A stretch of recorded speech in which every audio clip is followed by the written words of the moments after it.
NBC5 Chicago. Now, live. This is the NBC5 News at 10. An emotional scene tonight in Oklahoma City. People gather for a vigil at a place that's become a shrine for those lost in the country's deadliest terrorist act. It was 9:02 a.m., April 19th, 1995. A bomb rocked the Murrah Federal Building, killing 168 people inside. Tonight, Timothy McVeigh stands guilty of the crime. Now jurors must decide whether he should pay with his life. It was an explosion that shook a nation, and tonight we will have complete coverage of the verdict from the 11 counts that Timothy McVeigh was found guilty of to the reaction from Denver and Oklahoma City, and a look at what's next for McVeigh and the other defendant in this case, Terry Nichols. We begin with NBC5 night team reporter Steve Handelsman live in Denver with reaction to today's guilty verdict. Good evening. Here in Denver tonight, sequestration is over. Members of the jury have gone home for 1 day's rest before returning here for the penalty phase of this trial, now that they've made the decision on Timothy McVeigh's guilt that so many here had hoped for. Kay Ice came from court today with her thumb up. A tribute to her brother Paul, killed in the bombing. 2 years of frustration pent up, and we finally heard the word that we needed to hear. Guilty. Tim McVeigh convicted of mass murder. Once the verdicts were announced, victorious prosecutor Joseph Hartzler steered his wheelchair into a grateful crowd of bombing survivors and victims' families. Now, Hartzler seeks McVeigh's execution. He'd put on a strong case that the anti-government drifter planned and carried out the bombing. Now, the same jurors who convicted McVeigh on all 11 counts decide if he's to die. Peggy Brocksterman sashayed from the courthouse, overjoyed at the jury's vote today. Her son Paul died in the bombing. Now, she'll testify about the impact of his murder in the penalty phase that decides McVeigh's sentence. I would like to see him gone. Executed. Gone. The guilty verdicts left some family members unsatisfied, still angry. Until McVeigh is sentenced, some from Oklahoma City are saying there's little sense of relief. It's like one part of this nightmare is over, but we still got a long ways to go. A long way for Stephen Jones and his convicted client. Mr. McVeigh's spirits are fine. For Jones, time to change gears from proving his client's innocent, his original promise, to pleading for Timothy McVeigh's life. Tim's father, Bill McVeigh, issued a statement today saying he still loves his son. Bill McVeigh may come here to beg this jury for mercy. I'm Steve Handelsman reporting live from outside federal court in Denver. Back to you. Thank you, Steve. Nowhere was today's verdict felt so deeply than in Denver and Oklahoma City. In those two cities, families, friends, and neighbors of the victims relived again and again the memories of the moment where a nation stood still and watched in horror. But the jubilation over justice served was clouded by the memory of lost loved ones. I don't think anyone will ever get over this. I don't even know if this community will ever get over it. I was very pleased and relieved, but then saddened also. I feel relieved, but I feel sad. In Washington, President Clinton called with this quote, "A long overdue day for the survivors and families of those who died in Oklahoma City." What is next for Tim McVeigh? The sentencing phase of his trial begins on Wednesday. After that, another trial for the man who allegedly helped carry out the bombing. NBC5's night team reporter Robin George joins us with more. Robin. Warner McVeigh's conviction doesn't bode well for his alleged accomplice, Terry Nichols. That trial could start as soon as Labor Day. And like McVeigh, Nichols will also be prosecuted by an attorney with a strong Chicago connection. Chicago attorney Scott Mendeloff is expected to lead the prosecution in the Nichols trial. He's had a good teacher. We've always had confidence in our evidence. Joseph Hartzler, a fellow alum from the U.S. Attorney's Office in Chicago, won big for the government against McVeigh. It's terrific for prosecutors to have someone present a case so thoroughly and professionally. It's also terrific, really, for anybody who's been an alumni of the U.S. Attorney's Office here in Chicago. Vince Connolly is a good friend of Hartzler's. Back in the 80s, they played softball together before multiple sclerosis confined Hartzler to a wheelchair, a physical disability that has not stopped his legal prowess. But he did a terrific job of giving the small little pieces of the case to the jury in a way that they could understand it, and then interspersing the enormous emotional content of the whole situation. And now Mendeloff, who worked alongside Hartzler on the McVeigh case, is expected to head up his own case against Terry Nichols, the second suspect charged in the Oklahoma City bombing. He brings the same tools and experience that Joe has, and now obviously he has the decided advantage of having been through the only similar case of its kind. A case where many say the justice system proved it works. I'm glad that we had due process and it reached a conclusion that I think most Americans can live with. In light of the McVeigh verdict, Terry Nichols' lawyers may ask for a delay in his trial to avoid any negative carryover effect. Warner? As the verdict came down, Timothy McVeigh's father and sister watched on television from their home near Buffalo, New York. Tonight, they have released this statement saying, in part, that even though the jury has found Tim guilty, we still love him very much and intend to stand by him no matter what happens. Timothy McVeigh could be sentenced to death. The penalty phase of his trial begins Wednesday.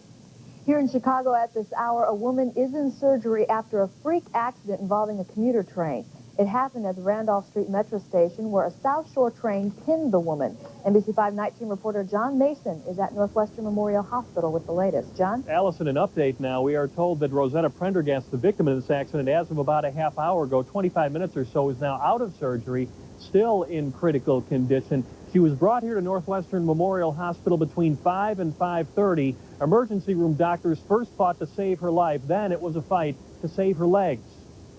12,000 people walk the South Shore platform every weekday. Today, for some reason, a Cherville, Indiana woman wound up under the 510 train. She knew her name. She knew what day it was. Besides that, we just kept on talking to her. Commuter Chris Lopez was first to get to the woman. Dr. Mark Rosenblum, first to treat her at Northwestern Memorial. It appeared that both of her legs and her hip probably were caught in between a couple of trains, and there were severe injuries right at her hip level. Police are trying to figure out how the woman wound up on the tracks.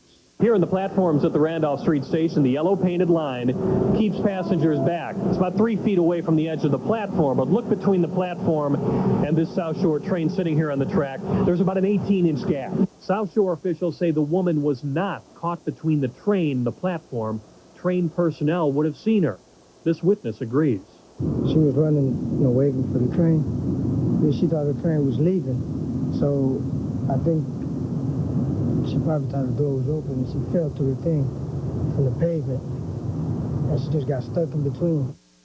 Now, at this hour, the Northwestern Memorial medical personnel have not released information whether Rosetta Prendergast's legs were saved in the surgery, the some 5 hours of surgery she underwent. But an emergency room doctor told us about 90 minutes ago he thought the chances of her possibly keeping one or both of her legs was about 50-50. We'll continue to update this story. Live at Northwestern Memorial, John Mason, NBC 5 News.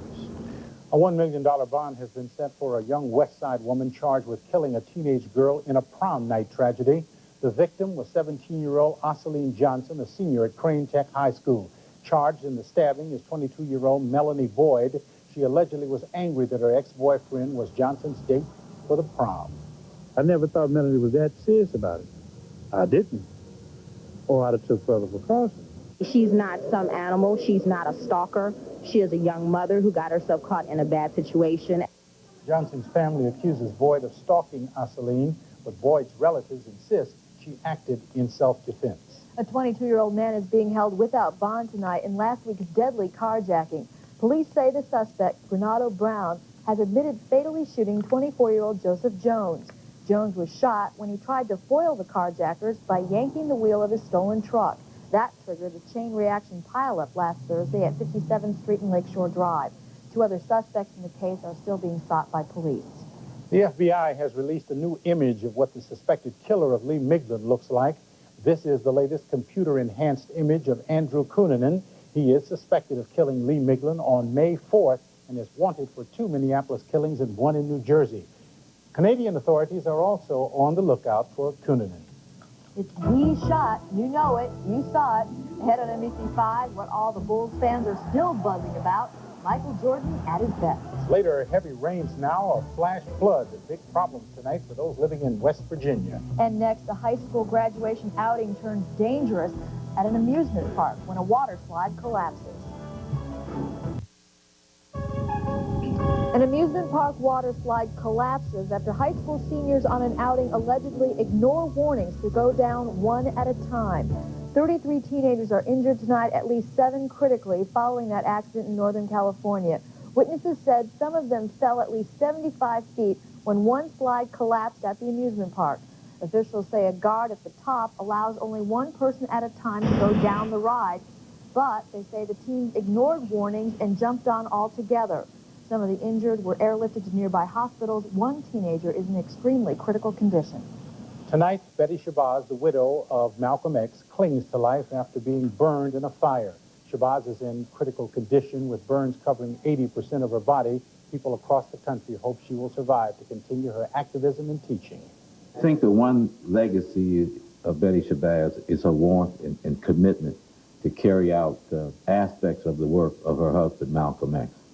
Shabazz's grandson allegedly set the fire in her New York apartment. He is charged with juvenile delinquency and may face other charges.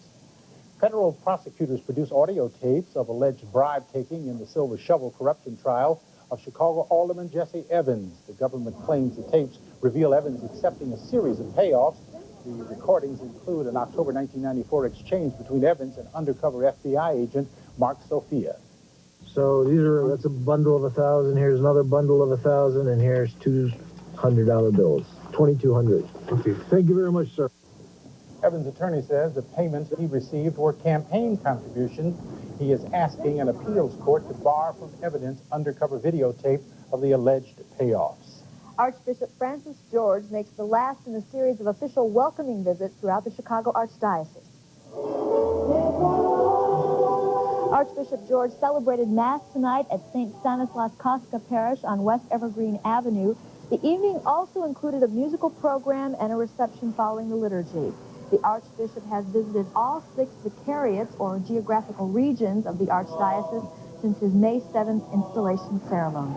It promises weight loss and more, but ahead on NBC5, why the government is putting out a warning about a dietary supplement. And next, vintage Michael Jordan, a look at his airness at his best. We're down to 2, now to 1. Here's Jordan. It is all over. The Chicago Bulls have won at the buzzer. Michael Jordan adds another layer to his legend with last night's basket that beat the Utah Jazz at the buzzer. Some call it MJ at his best, but even superstars have their less-than-super moments. NBC5's Phil Walters explains. We're down to 2, now to 1. Here's Jordan. Proving one more time the difference between man and Superman is not how many shots you make, it's whether you make the shot. I've missed more than 9,000 shots in my career. Nike pays Michael millions to fess up to his clunkers. 26 times I've been trusted to take the game-winning shot and missed. But even as he says it, we remember Cleveland in '89. Jordan with 2 seconds to go, puts it up, and scores at the buzzer. Michael Jordan has won it for Chicago. And again in '93. And now against Utah in '97. We don't remember this shot, or this, or any of the other 11 shots he missed last night.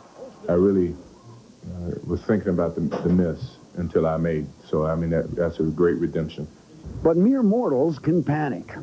No matter how good you are, whether banker, baker, or broadcaster, there's always the chance that at crunch time, up against it, you'll freeze. Weathercasters can relate to that too, can't you? It's called the big choke. You know, we're starting off June the way we pretty much ended May. You got that right. Yeah, I know. We're working on it. We're working on it, I promise. It's not all that bad out tonight. All right, it's less than ideal for this time of year, but it looks nice. A little video from earlier this evening. Lakeshore Drive looking towards the downtown area, which is terrific, but still on the cool side. Temperature at the tower now at 61 degrees, but humidity very high at 99%. 0.14 of an inch of rain today, and a wind coming in off the lake helping to keep it cool. Well, shall I tell you the obvious? As we look back quickly to the month of May, we averaged 5 degrees per day below average. That makes this the second coldest May recorded at O'Hare That's pretty chilly, but things will be looking up, at least statistic-wise. We start out with an average high of 76, and we zoom all the way to 83 by the end of the month. We go from 53 for the average low to 61, so at least statistically speaking, temperatures should be going up. The records for this month as hot as 104, but still as chilly as 35. Today's official high at O'Hare was 65. We've cooled off since then to 57. Back to the west where the sun was shining today, it was in the 70s and 80s. They've cooled down now to the 60s and 70s, so it's still fairly comfortable. Well, the showers we had this morning quickly eroded away through the course of the day. We're relatively dry right now, but for some spotty drizzle, and I think that'll be the case through the overnight hours. And tomorrow should be a dry day as well. As you look at the U.S. satellite picture, you notice there's a circulation here to the clouds. This is an ever-persistent pressure of low pressure that's been spinning away, pushing into the Ohio Valley. This is what's brought the northeast flow off the lake and brought in the clouds, the cool conditions, and the showers this morning. This will gradually continue to push off to the east-northeast tomorrow, keeping the confined area of rainfall to the east of us. After some clouds and a little fog in the morning, we should break up to some sunshine. The storms will stay to the west and back to the Pacific Northwest. High temperatures tomorrow still below the averages. We should struggle to near 70. It'll be cooler along the lakefront and then a little bit warmer as the rest of the week wears on, but never really warm this week. During the overnight hours, we'll have cloudy skies down to the low 50s. Tomorrow, lots of clouds to start the day, just a few peaks of sunshine, maybe some haze and patchy fog. 55 to start, near 70 inland tomorrow, but northeast winds will keep it cooler near the lake by 10 to 15 degrees. As we look ahead to Wednesday, Thursday, Friday, looks beautiful in the low 70s, plenty of sunshine. Next chance of showers looks like not till sometime late Saturday, but the ever-present cooler near the lake, so don't forget your jackets and sweaters. Again, you'll need them. Thank you. But no umbrellas. That's good. We'll look at some bad weather to our east. Heavy rains in northeast Ohio are pushing rivers and streams over their banks. Near Cleveland, the Cayuga River is expected to crest as high as 6 feet over flood stage. High water is forcing evacuations of homes and businesses. Some motorists traveling in low-lying areas found themselves forced to abandon their stranded cars. Areas of southwestern Virginia are dealing with flash floods caused by heavy rains. Up to 7 inches of rain has fallen since Sunday night. 2 people died when they fell into a rain-swollen creek while trying to reach higher ground. And also parts of North Carolina are hit by severe weather. Major thunderstorms were accompanied by high winds, hail up to 1 inch in diameter, and flooding. Damage was reported in the town of Cary, that's near Raleigh. The storm system reportedly created what's known as a scud cloud, which can turn into a tornado. But fortunately, no twisters were reported. This may be the toughest game of the year coming up. Yeah, game 2 should be rough. If you listen closely, you can still hear that cheering over at the United Center. Last night, number 23 served up another round ball classic, and while the latest Michael moment lives on, the Bulls are moving on, focusing on all the work ahead with show and tell in sports. And what effects does divorce have on children? Results of a new study next.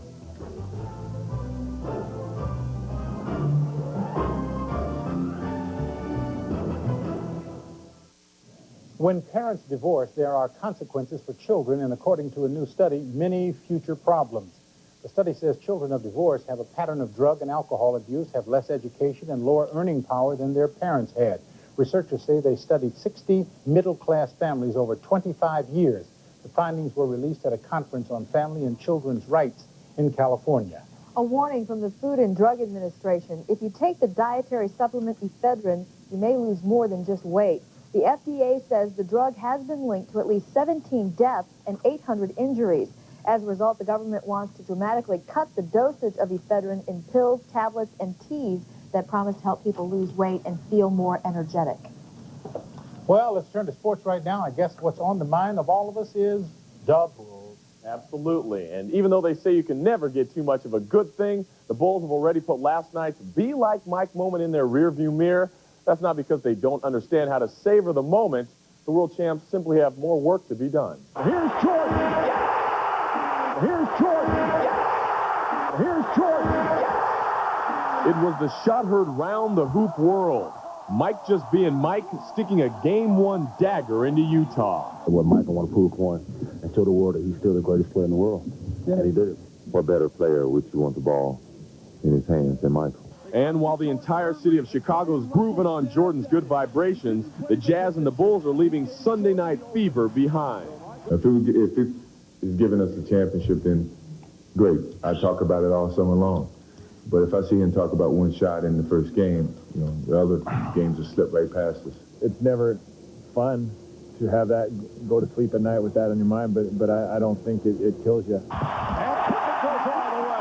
Fresh off scoring 27 points on a bum left foot, Scotty takes today off and will likely do the same tomorrow. I'm going to continue to do my therapy, and it'll take a lot of the soreness out, and it allows me to do things on the court that I normally can do. And as the Bulls' quest for basketball's holy grail rolls on Wednesday night, their sights seem to be clearly focused.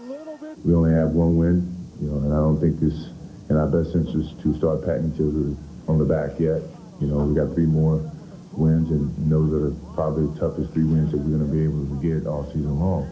That's right. And don't forget, for all the Game 2 scoops, set your dial, lock it in for another Take 5 pregame special, 7:30 on Wednesday night. Now, down in the Magic Kingdom, well, Chuck Daly back in the coaching business. He works a new 5-year, $15 million deal to take over the Orlando club. And as Dennis says, money truly talks. That's no surprise, you know. You get $5-6 million a year to make you come on anything, right? And while Dennis was excited for his former coach, the mailman delivers a different message. You think I really give a shit about who took the job in Orlando right now? Good luck to him, I guess. Hopefully you don't get overruled down there. Whatever you say, big man. At the ballpark, no. We all know it's not easy streaking with your clothes on. But over the last few weeks, Albert Bell's done just that. Tonight in Milwaukee, he tries to build on a team record 27-game hitting streak. His first at bat, a pop out. Number 2, a walk. His third try, ditto, another walk. At bat number 4, another fly out. And number 5, check it out. It's high. It's deep. This one's got a chance. No.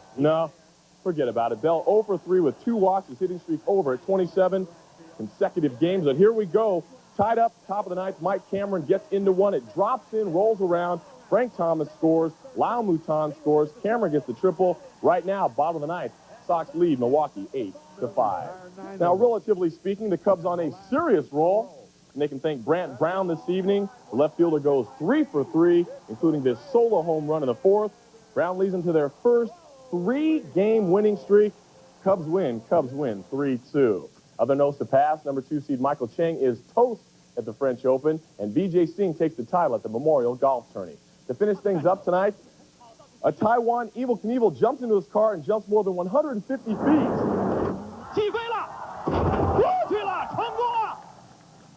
Like they say, please fasten your seat belts and put your tray in the upright position. That is sports. You got to be kidding me.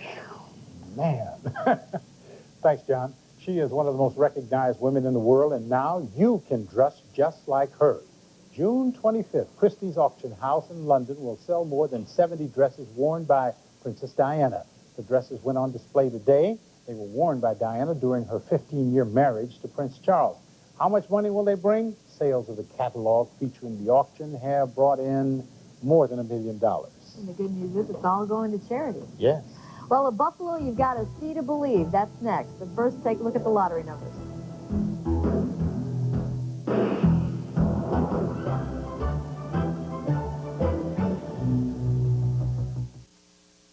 It is a rare, rare sight, a snow-white buffalo, and it's now on exhibit at the National Buffalo Museum in Jamestown, North Dakota.